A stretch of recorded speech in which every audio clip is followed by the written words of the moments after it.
Nah, sekarang kita masuk ke ahli waris golongan 2. Siapa sih ahli waris golongan 2? Ahli waris golongan 2 adalah orang tua, saudara, dan keturunannya sampai batas derajat ke-6.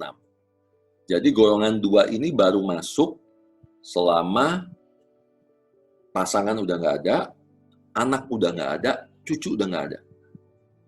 Gitu ya. Jadi golongan 2 nggak akan bisa masuk kalau pasangan masih ada, anak masih ada, atau cucu masih ada. Pak, kalau pasangan udah nggak ada, anak udah nggak ada, tapi dia masih punya cucu 2, ya berarti harta warisnya harusnya ke cucu semua, dua-duanya. Gitu. Golongan 2-nya tetap nggak dapat. Ya, karena masih ada golongan 1. Ya, kalau golongan 1 masih ada, meskipun dia cuma cucu terakhir, Pak, ini, jadi apa istilahnya? Jangan yang kita suka nonton di film-film gitu ya, tiba-tiba ada orang yang nggak ngerti apa-apa, terus didatengin sama lawyer di luar negeri, yuk datang, saya mau bacakan wasiat gitu ya, Anda penerima 100% dari harta setinggi banyak. Itu mungkin terjadi ya dalam hal ini. Karena kenapa? Misalnya dia cucu terakhir atau cicit terakhir gitu ya dari si Anu, terus nggak ada keluarga lain, tapi setelah ditelusurin masih ketemu, oh ini orangnya masih ada, tinggal 1 orang nih. Terus dia berarti berhak untuk dapetin semua. Ya udah, dia dapat semua tuh harta warisan. Gitu ya. Tapi kalau ternyata golongan 1 udah nggak ada, ya pasangan nggak ada, anak nggak ada, cucu nggak ada, sampai garis itu ya, itu nggak ada, tidak ditemukan lagi, habis, baru hartanya masuk diwariskan ke golongan kedua. Nah, golongan kedua tadi apa? Orang tua, ya, orang tua dari pewaris ya, berarti.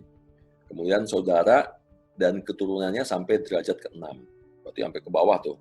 Saudara, keturunannya, berarti ponakan, terus kemudian cucu keponakan, cicit keponakan, uyut keponakan, terus sampai ke bawah, sampai derajat ke-6 ke bawah.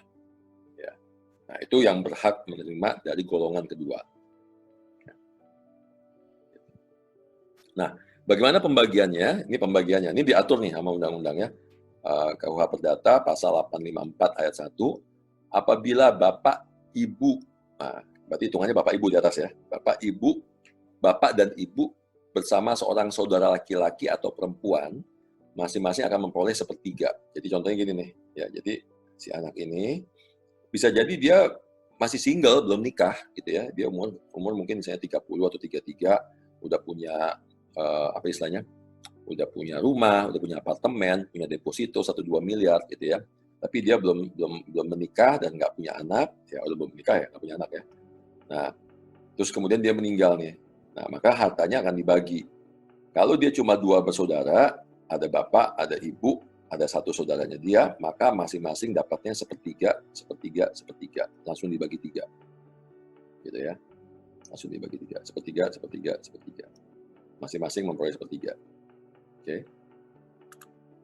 Nah, kalau bapak dan ibu bersama 2 orang atau lebih saudara laki-laki perempuan, maka bagian bapak dan ibu masing-masing tidak boleh kurang dari 1/4.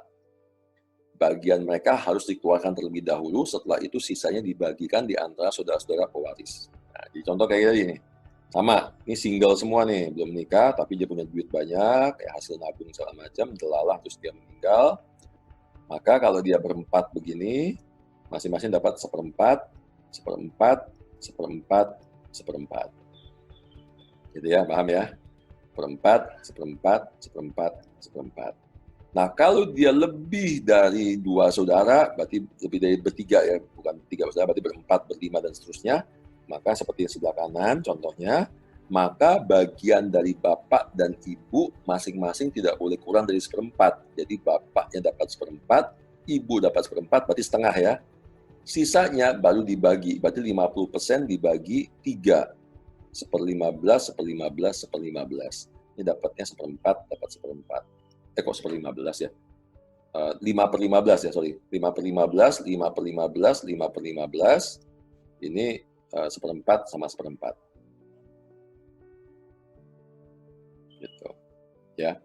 Jadi bapak dan ibu tetap harus dapat 1/4, 1/4, atau kalau dua-duanya berarti setengah, sisanya baru dibagi. Jadi kalau dibagi saudara kandungnya dia ada 10, maka sisanya 50%-nya dibagi 10. Dapat 1/10 berarti. Ya. Gitu.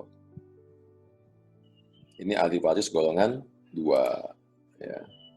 Nah, apabila bapak atau ibu yang hidup terlama mewaris bersama. Jadi salah satunya bapak atau ibu udah nggak ada nih, udah meninggal lebih dahulu ya. Maka tinggal sisa kan bapak atau ibunya nih ya. Maka bagian dan mewaris bersama seorang saudara, maka bagian dari bapak ibu yang hidup lebih lama ini adalah setengahnya. Berarti bagi dua aja ya, setengah dan setengah. Ya. Kemudian apabila saudaranya ada dua, ya berarti 3 bersaudara, maka dapatnya sepertiga tetap sama, ya sepertiga. Kemudian apabila berempat, maka dapatnya seperempat, ya. Apabila lebih dari 4, maka haknya si bapak atau ibu yang masih hidup terlama tetap seperempat. Ya, jadi hak orang tua ini tetap seperempat minimal. Sisanya baru dibagi ke saudara. Ya, sisanya baru dibagi ke saudara. Gitu. Oke. Jadi kesimpulannya adalah bagian bapak ibu yang hidup terlama masing-masing tidak boleh lebih kurang dari seperempat. Saudara-saudara selebihnya mendapatkan sisa secara bersama-sama bagi rata. Apabila bapak ibu pewaris telah meninggal dunia, maka bagian saudara-saudara pewaris diatur sebagai berikut.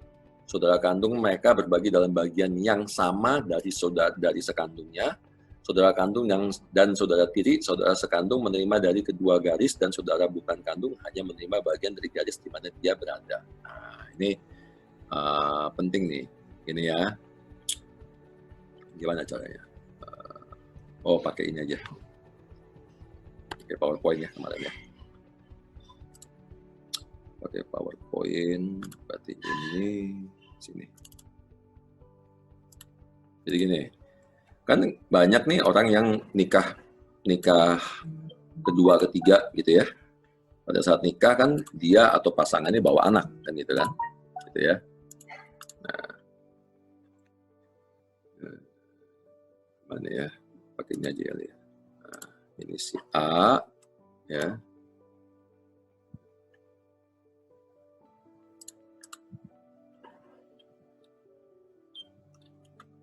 Ini si A.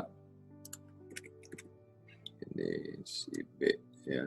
Nah, dia nikah ya.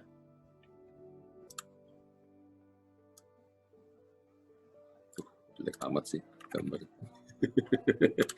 Nah, sebelum nikah mereka berdua ini sama-sama nih janda dan duda nih gitu ya. Si B ini pernah nikah, si A juga pernah nikah. Ya. Nah, dari hasil pernikahan mereka, lahirlah nih anak satu, A1.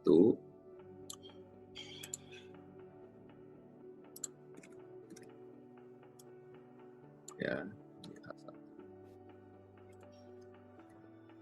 Kemudian lahirlah si B1.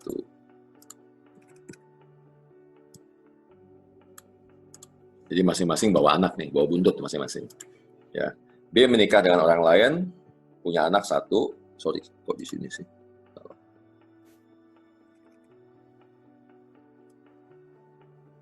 Nah, ya. B pernah nikah dengan orang lain, punya anak satu, terus cerai. A pernah nikah dengan orang lain, punya anak satu, terus cerai. Terus masing-masing sekarang mereka berdua menikah. Terus punya anak satu, C. Jadi C ini punya 2 saudara tiri.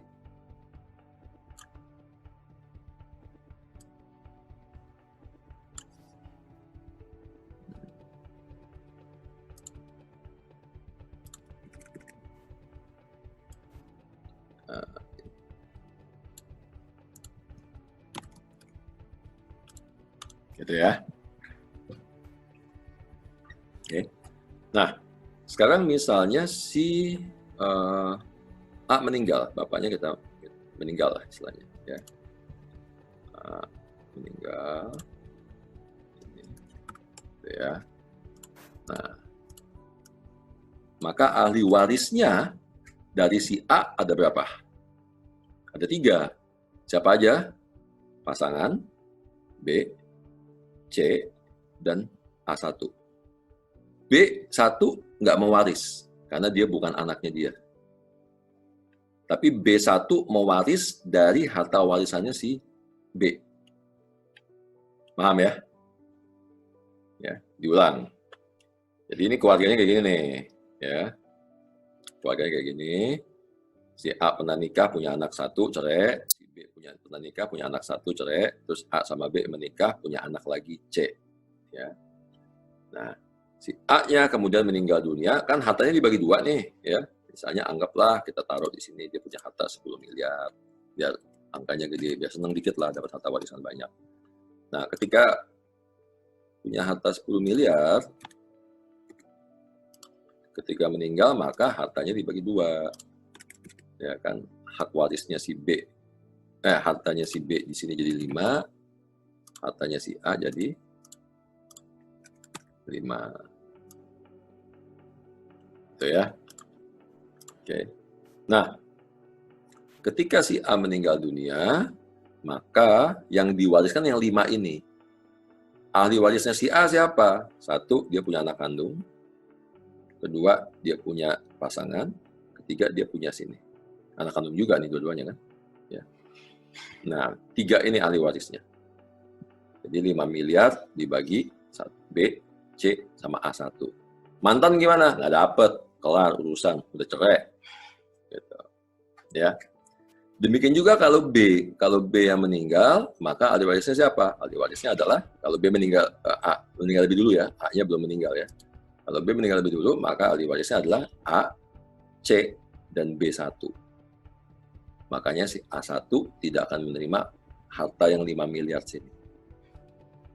Demikian juga B1 tidak akan menerima harta dari 5 miliar dari si A. Gitu.